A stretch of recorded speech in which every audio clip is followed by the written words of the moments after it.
It's the Christmas season, or at least it was when my producer Josh and I took a trip down to Atlanta. You want to try the AI-created flavor Y3000 from last year? I don't know if I want to try that flavor. I'm a Coke Zero Sugar, stan. Yeah. That's my go-to. Yeah. There's nothing more Christmassy than going to Coca-Cola headquarters. I'm actually serious. Christmas iconography, as we know it, has been significantly influenced by Coke. Why do you think Santa Claus is dressed in a red suit with white trim? It was Coca-Cola advertising back in the 1930s that did that. The company is one of the most prolific advertisers in history. And, as you'd expect, they aren't shying away from AI. That's why we're here in Georgia. Coke Zero Sugar. Coca-Cola Plaza Northwest. Ooh, here we Then go. arrive at your destination.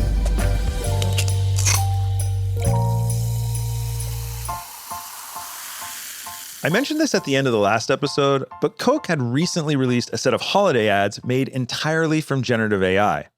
They asked 3 different studios to create their own interpretations of the 1995 Coke holiday spot called Holidays Are Coming, using AI video generation models including Leonardo, Luma, and Runway. The brand got 3 unique adaptations from studios Silverside AI, The Wildcard, and Jason Zada's Secret Level. We heard from Zada last episode, and he'll be back again later in this episode. I'm very curious because, those holiday ads were a bit divisive, at least in the marketing, advertising, creative community. So we'll find out a bit more, about their strategy when it comes to using AI for creative means and ends. Even though the AI ads were supposed to be a reimagining of Coke's holiday ads from the 90s, which is a pretty innocuous concept, the backlash was intense. The reactions were passionate and numerous enough to get coverage from the New York Times, USA Today, NBC News, and more. While there are some very real concerns about AI's impact on the production and visual effects industries, most of the criticism leveled at the holiday ads didn't focus on that issue. Instead, it was more like,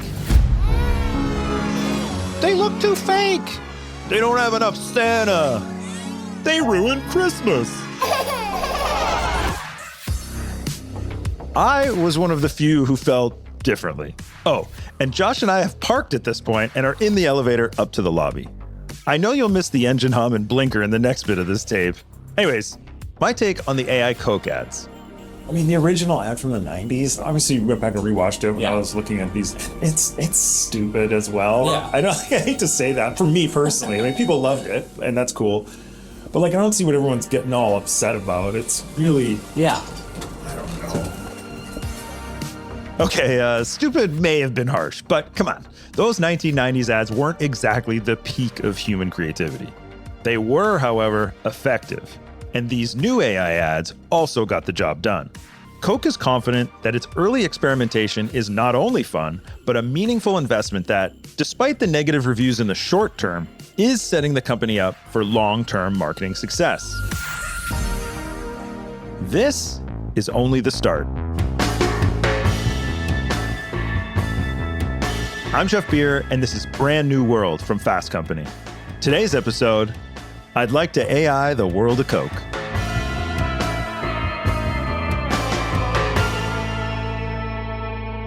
Great, I will just take a sip of my Sprite Zero Sugar Chilled Limited Edition Cherry Lime. And then I'll ask Pratik, can you introduce yourself, name, title, maybe how long you've been at Coke? My name is Pratik Thakur, Global Vice President for Generative AI at the Coca-Cola Company. I'm based here in Atlanta, around 12 years in the company. Pratik is the guy who leads strategy on how the company utilizes Gen AI technology to enhance the consumer and brand experience across all of the company's brands, which includes those AI holiday ads. But those ads weren't Coke's first rodeo with AI. In 2023, the brand launched an art contest challenging creators to create new ads combining GPT-4 and DALL-E output with content from its vast advertising archives. It got more than 120,000 artworks from participants in 17 countries, all of which generated 300 million social media impressions. It also launched a 2-minute film called Masterpiece, created with the open source AI platform Stable Diffusion, and teamed with OpenAI to create a new flavor, and there are heavy quotes here, from the future, called Y3000. And last April, the company announced a 5-year strategic partnership with Microsoft and made a $1.1 billion commitment to the Microsoft Cloud and its generative AI capabilities. Before his current job, Pratik held several leadership roles across brands at Coca-Cola, including global head of creative strategy and integrated content. So he doesn't come from the hardcore tech side, but from planning on how to use this technology. I didn't know much about Gen AI that time, but that's how I came to know. Okay. And the founder of Stability AI explained me what is Gen AI. Got it. And I learned on the job on my own project. So that was the starting point. And then immediately we started incubator for AI. Okay. Seeing the potential and seeing its use in that over the course of creating that piece of work, you're Right. like, okay, this is a thing. It's going to change the world. We knew that. So we created open incubator. We went to a lot of tech companies and we said, look, we want to collaborate with you. We don't know your technology, but our platform is quite fertile. This is real and this is magic. All your algorithm, all your technology is real. It's like science can logically explain it. But then when it comes out, the output of Gen AI is magical, right? It's kind of every human thinks that what happened? It's like, how come this kind of... So we thought that the science, the logic, and the art, and this magic, it's kind of a true explanation of Gen AI. And so as Coca-Cola. Coca-Cola is the real thing. You can touch it, drink it, taste it. But then you can't explain the taste of Coca-Cola. It's magical, right? So that's where, when we were discussing this, and actually OpenAI founder Sam Altman, he mentioned that, yes, it's kind of, it feels like OpenAI can have that tagline, real magic. So that was the starting point.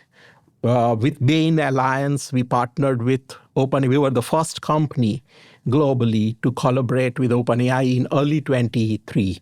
Okay. Almost immediately after they launched GPT.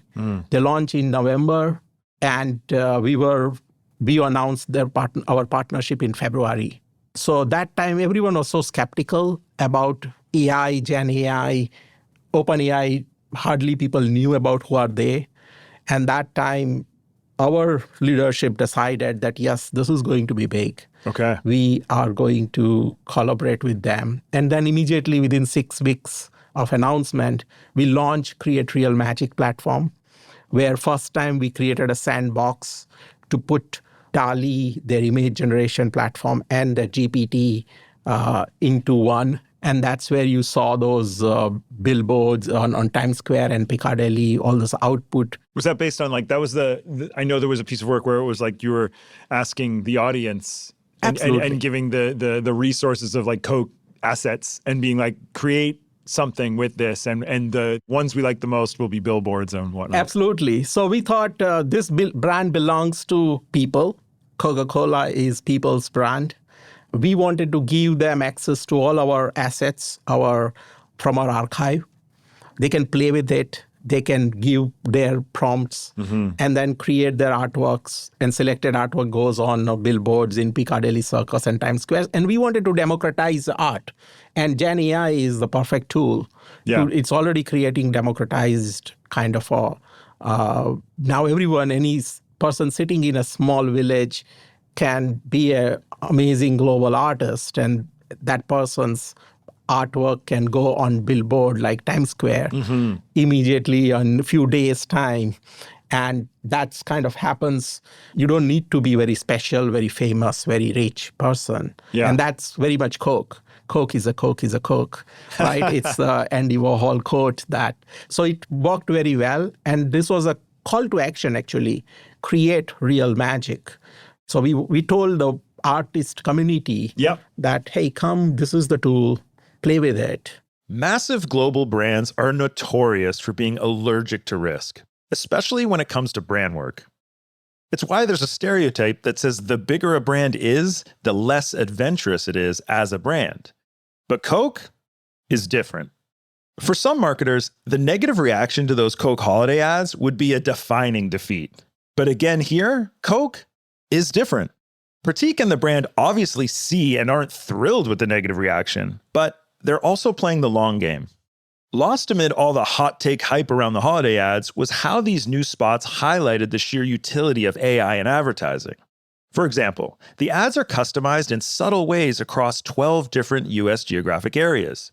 Viewers in New York will see a Welcome to New York sign in a spot, while in the same ad, folks in the Midwest will see a snowy field, and people in LA got palm trees. This was about experimentation, not just for today, but tomorrow.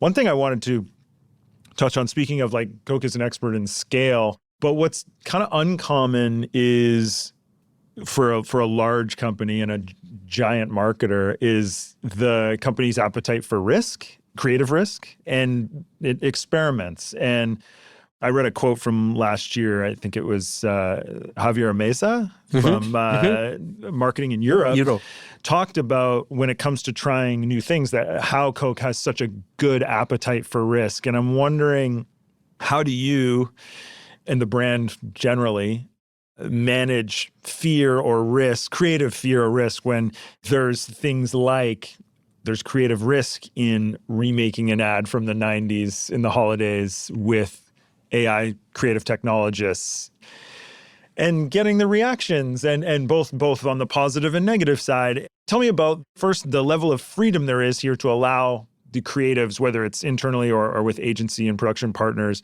work with the AI tools and the brand assets. Tell me about that level of freedom and how you guys approach fear and risk when it comes to creative brand content. Yeah, sure, Jeff. This is very interesting. One side, our culture at Coca-Cola Company is all about solving problems and doing new stuff. When you do new stuff, when you send Coke can to Moon, partnership with NASA, or when you create a new Coke in 80s, yeah, or you partner with Andy Warhol, or you partner with Beatles.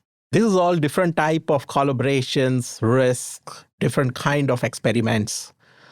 And it happened throughout the journey of 140 years of this company. How do you create Santa? And we create Santa in a 3D digital twin, right? So that's when, and Santa created the way we see Santa in 1931 and now creating digital twin of him. Yeah. So if you see all these different examples, it shows that this company lives and breathes innovation, doing new stuff. Marketing is all about keeping us relevant with the new pop culture. We were the first ones, one of the first ones to go partner with Netflix, right? Mad Men, where the Hilltop was part of it, and Stranger Things, where so you saw the Netflix. We partnered with Amazon Prime Videos and did our Christmas campaign, short stories, multiple short stories.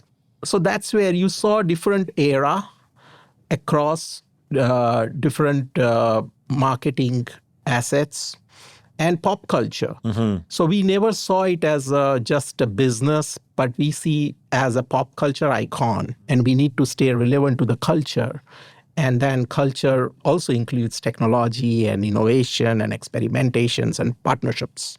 So that's how we see our marketing and overall business. And that's where most encouraging part is that our leaders, when we go with some ideas, like usually they don't say no. They usually get excited and say, okay, tell me more. What it takes, what it means to us, why it's connected to something which Coke needs to do, why it's only Coke can do. So those kind of question comes, and that actually pushes us into kind of a much more interesting space. So that's a part of the culture as a company. Now, when we have a role like Gen AI role, like what I'm doing, there is no other way but experiment and collaborate with multiple, like OpenAI, Stability AI, Runway AI. This year, we announced our partnership and International AI Film Festival with Runway. So that's where their partners, apart from Coke, was NVIDIA. Another partner was Goldman Sachs. So that's where we see how do we push the envelope? How do we do new stuff? And risk-taking ability comes from the culture, I would say. It kind of encourages you. And otherwise, we would have not created this role. So MIT Salon Review wrote about it, we creating this role, saying this was the like a first role ever created in non-tech company. And we didn't knew that what it exactly it's going to kind of, but you can actually shape the role based on your vision and how it makes sense to the company and business kind of objectives. So slowly it's evolving, as we say, and it's getting bigger. And as you say, this Hack AI-thon partnership with MIT, all those things takes kind of from creativity to marketing to business to social impact to even kind of looking at a much bigger exponential ideas and solve big problems. Mr. Green? Yeah. You need any help? I think you're the best ever. Want my Coke? Coke is one of the few brands on this planet with the scale in both its business and cultural awareness to truly have an impact with its experimentation. And as we've heard, it's working with companies like Microsoft, OpenAI, and others to not just use new creative technology tools, but actually create them. It should be credited for pushing the envelope, not only in this way, but also for facilitating the creative ambitions and capabilities of studios like Secret Level, Silverside AI, and The Wildcard. You may hate the initial results, but it is playing a significant role in advancing how this technology can be used creatively. Someday, you might actually like it. We're going to take a quick break, but when we return, I'm going to talk with Jason Zada of Secret Level about not only the creative process behind the holiday ad they made for Coke, but more broadly about the role of creative experimentation for brands. Want my Coke? It's okay, you can have it. Hey, kid. Coke and a smile makes me feel good. Makes me feel nice. See you around. That's the way it should be. I like to see a Coke and a smile makes me feel good. Okay, we're back. And we're going to jump into a chat I had with Jason Zada out in San Francisco back last November, just before the Coke holiday ads dropped. One of the interesting things about working with Coca-Cola, it's like one of the biggest brands, if not the biggest brand in the world, is their approach to working with generative AI has been like life-changing. Like they believe in it. It's become an initiative. And so the project that we did with them was a reimagining of, I believe it's either late 90s or early 2000s TV spot called The Holidays Are Coming. And a bunch of Coke trucks driving into a small town, celebration, all that kind of stuff. Yeah. So we were just tasked with reimagining it using generative AI. We didn't have to use the original at all. We didn't have to use the story. So we came up with our own story, very similar to the original. We re-recorded the original song, but the whole thing is in AI. And one of the things that I've always felt is so incredible about Coke is that, they're just all about creating magic. And Coke basically created Santa Claus, and that's a fact that whenever people don't know that and you go, yeah, Santa's in red, Coca-Cola, like before that, they did not look like that. So I think that as a brand that's always been at the forefront of storytelling and embracing technology like this, it's really incredible. And I think the piece when people see it, hopefully you don't get hung up. I think it's probably the highest quality thing I've ever seen done in generative AI. And I think that at the end of the day, it's just designed to put a smile on your face. Yeah. Like you really just, you want to evoke the same emotions that we do if we had actors and we were on a set, but we were able to do it all with generative AI. Is part of and I'll critique this too, but is part of the premise or I would say the pitch around this piece of work is that it was created in AI, or is it just about 100%? Okay, cool. 100%, which is really interesting. And there's two things going on there, right? There's the idea of how AI is being used as a tool to, and it's not just about cost cutting, but about efficiency and getting ideas out quick, and also the creative flexibility. Yeah. But then parallel to that, particularly right now, as we're in this still pretty embryonic stage of this technology and the way people are using it, is that it's also a bit of a marketing device in itself of like, we made this thing with AI, check it out. Like the AI part is part of it. It's not like behind the scenes. It's really much part of it. Yeah, I mean, I think so. I think it's part of the conversation just because it is an interesting cultural moment. I think it's one of those moments I think people will look back on and say, this was a good pivotal moment. I think another one of those was James Cameron recently joining, Stability's, it was OpenAI or Stability, I can't remember. James Cameron joining generative AI company's board is a big deal. Like these things are big deals that tell the rest of the industry that things are, hey, this thing is okay. You don't have to be scared of it, embrace it. To your point, also like the idea that Coca-Cola has a head of Gen AI and that it's investing in this, and we've seen a few other projects, but this holiday project as well, that how has your conversations with brands and marketers, how did they start when it comes to using AI, and how have they evolved over, I mean, we talk about how quickly the technology has evolved. How have the conversations and willingness and optimism over fear, et cetera, how has that evolved most in the past little while? Great question. I think that a lot of brands are scared. They've had a lot of lawyers tell them that they're going to get sued. And I'm like, I say, well, first learn how models are trained and then learn how all that works. And then I'm not a lawyer, but I'll tell you, it'd be really hard to sue somebody for using something that, especially us, we whatever image comes out initially, there's 95 steps that get it to the final thing. It's being retouched in Photoshop. It's being added with some visual effects layers. It's animated. Every single time it goes through an iteration, I always feel like if it was 100% this, in the beginning, it just gets smaller and smaller the more that we touch it with human hands. But a lot of brands, they are very, very hesitant. And then there's other brands like Coca-Cola just jumping in and saying, we know that this is the future and we're going to be part of it. Is there a thread between the ones that are jumping in and want to be a part of it and the ones that are a little more cautious? But what are their most common kind of questions to someone like you who's hands-on and using and building with these tools? 9 out of 10 times, it really does come down to the legalities. Everybody's asking, well, what tools are you using? How are those trained? All that different type of stuff.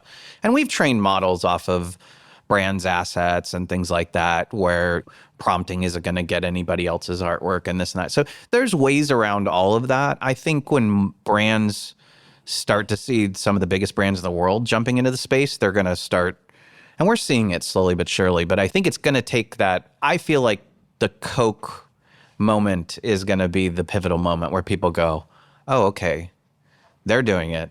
That means it's okay. I could do it as well, and I don't know if all the brands will jump in, but it seems to me that the major hurdle has been legality. But once you remove that, I don't see how every brand won't use it because of just the efficiencies, the speed. We can move at the speed of culture now with this. We could develop things in a day, in 2 days. We could get pieces of work out there 10,000 times faster than we would do if we had to do a traditional production. Some brands, like Coke, are not only using AI to help create their ads, they're also using the technology as a news hook to get people's attention.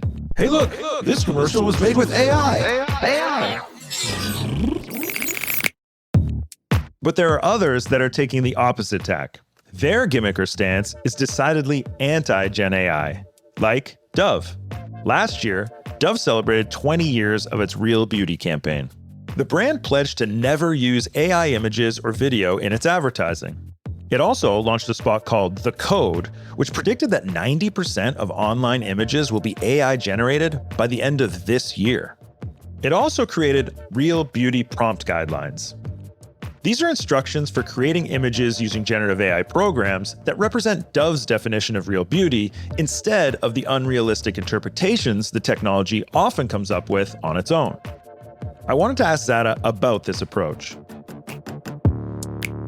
Back in April 2024, there was a piece in Ad Age about how brands like L'Oreal Dove and Lego were restricting the use of AI in their brand creative. Yeah. I can see that as part of particularly Dove and L'Oreal, where you're talking about beauty standards and very human-centric kind of products. The Lego one confused me a bit, but what do you make of that? It feels like sometimes, just like we were talking about how AI can be used as a bit of a marketing gimmick of like an added like, hey, check this out. We made this with AI. Look how innovative we are. Yeah. There's the flip side of that where it's almost like artisanal advertising where it's like no AI was used in this. Like, what do you make of those sort of official restrictions that some of these brands are talking about? I mean, personally, I think it's ridiculous. It's like telling your design department that they can't use Photoshop. It's like, okay, cool. We'll go get T-squares and we'll start, setting type manually. I think people that are fighting it, they're fighting the boulder that will end up crushing them personally. I think that just where we are, I understand it though. I understand that like it's scary. People don't understand a lot of how it's done. So they're scared of it. So I think fear is one thing. We are though in this really interesting transformative stage, where people are dipping toes, people are scared, people are putting up the sign, on the beach saying, there's a shark in the waters, don't go in. There's all these different phases that people are going through. And I think a lot of it is fear-based because they don't understand it, therefore it has to be bad. To be fair, for Dove, making a case for more realistic interpretations of beauty in Gen AI images is completely consistent with the brand ethos that it's been living for 2 decades. In fact, beauty brands like Sephora and L'Oreal have been at the forefront of how brands are using AI beyond marketing, creating tools to help their consumers. In that respect, Coke also knows its role as a brand. Back to Pratik. Our business, end of the day, is an analog business. Coke is real. We are not selling Gen AI Coke. We are selling real Coke, the real thing. So, end of the day, when you go to the market and you see the shopper marketing and activation on ground and all those things are going to be continuous and it's going to be part and parcel of the larger picture. Yeah. But then we need to do something more interesting, exciting, innovative, experimentative.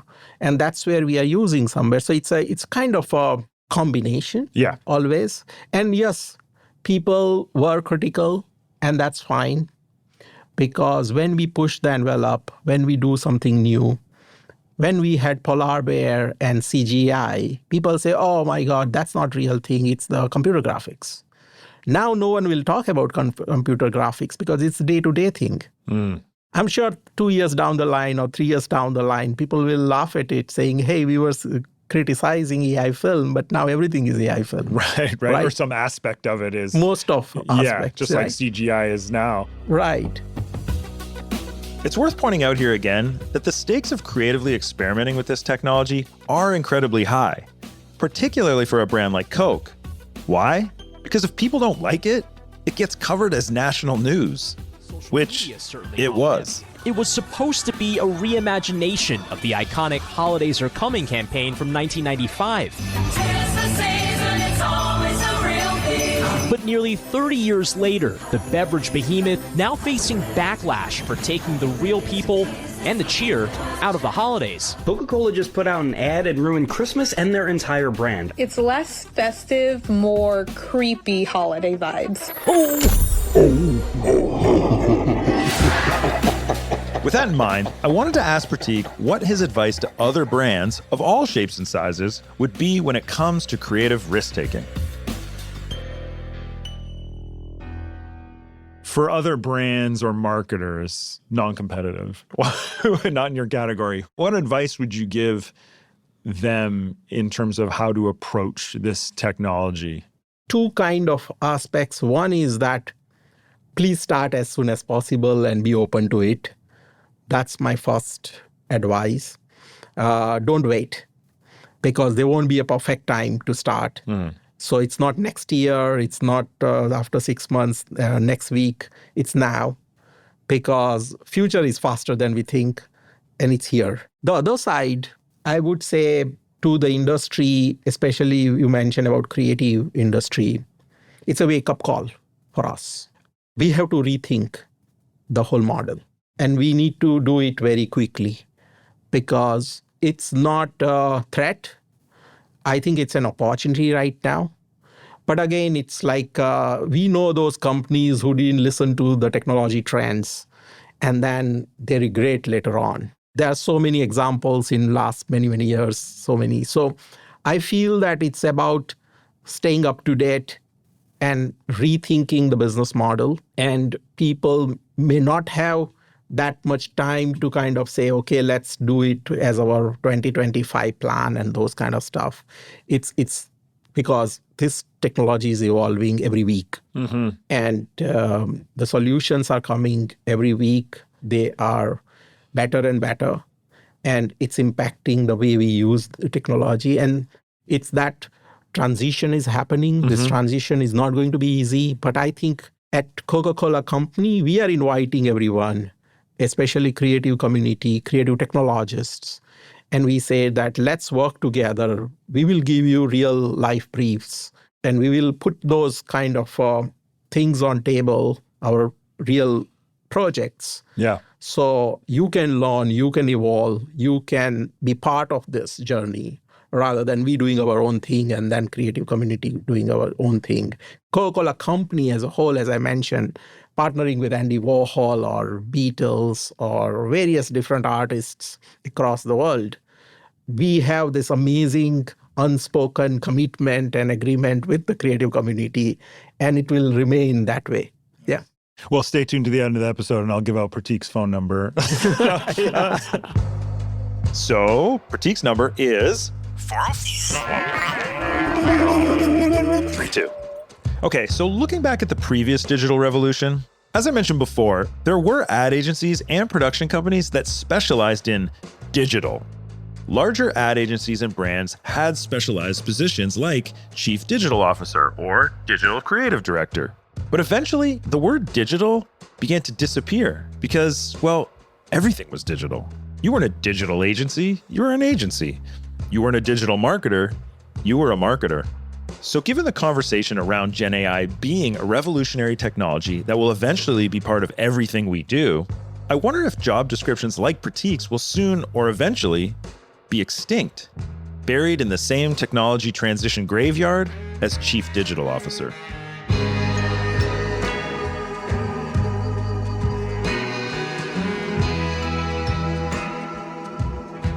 Does the extinction of your job title mean you've been a success here? You know what I mean? Like when it's integrated Absolutely. in every department? Absolutely. So if I stay longer, that means I'm not doing my job. The success of this job is to get out, means I need to take myself out of this job, and basically there shouldn't be this kind of job. We used to have mobile marketing experts and Right. we used to have chief digital officers, and now that's kind of different. And same thing is going to happen. It's already happening, but definitely everyone needs to, an insider, someone needs to understand how company works and where AI is the priority. Because going all out and saying now everything is AI, and that's also not going to be very practical. It's not advisable. So I would say start with few things where it makes a huge impact.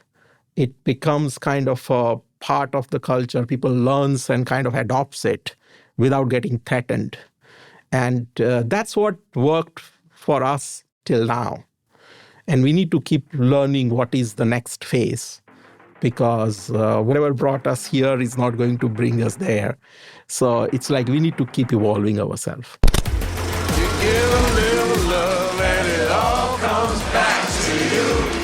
Nothing like a frosty bottle of Coca-Cola. Want my Coke? So tangy in taste. The new Coke Pop Quiz. So ever fresh and sparkling. Catch the wave, Coke. Coke has a distinctive flavor that's never been equaled. We seem to be down to our last Diet Coke. Gives you a bright little lift.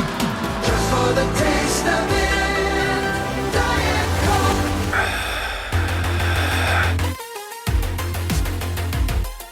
We've talked about the negative reaction to Coke's holiday ads here, and the backlash did indeed spark many national news stories. But that's not the whole story.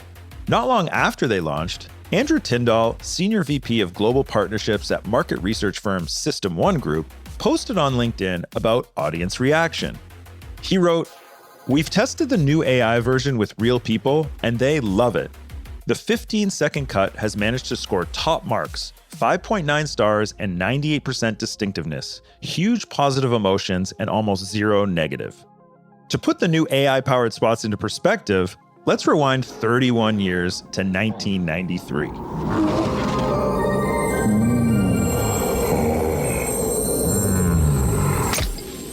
That's when Coke unveiled its first commercial with its now familiar polar bears. Those polar bears, which are not real polar bears, just complete CGI, became iconic characters for Coke, used in heaps of ads in the years since. Yet even they started with some controversy. At the time, Coke was criticized for making the spot with Hollywood talent firm Creative Artists Agency instead of its traditional ad partners at McCann. As Stuart Elliott wrote in the New York Times, Madison Avenue's attacks on the campaign have been unrelenting. Even when the commercials have been screened at industry gatherings, they have been booed and hissed. Sounds pretty familiar, doesn't it? There are a lot of emotions wrapped up in this debate that have nothing to do with the ads themselves. AI didn't create these spots. Humans did, using AI as a tool. Complain all you want about a dead-eyed polar bear or that the wheels of a truck don't actually look like they're spinning. And yes, please, let's discuss the legitimate concerns within the production and visual effects industry about the impact of AI. But for the love of Santa's beard, spare the pearl clutching about how this creative tool has somehow robbed the humanity out of work that for eons has been regularly created by committee, focus grouped and A/B tested to death, and put into existence for the single purpose of convincing you to buy something. If you're shopping for humanity here, you're in the wrong aisle, man. It's fair to question how AI is used, the choice of music, or why Coke wanted to remake a frankly pretty basic holiday ad anyway. But don't blame AI. The debate on quality comes down to creative vision and execution. And that responsibility, for now, still very much rests with the humans.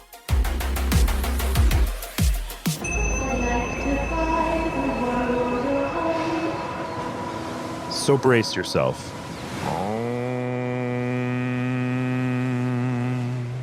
Take a deep breath.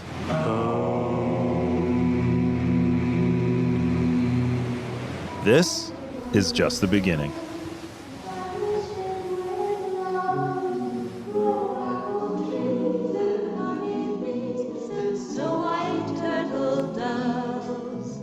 I like to teach the world to sing. Sing with me.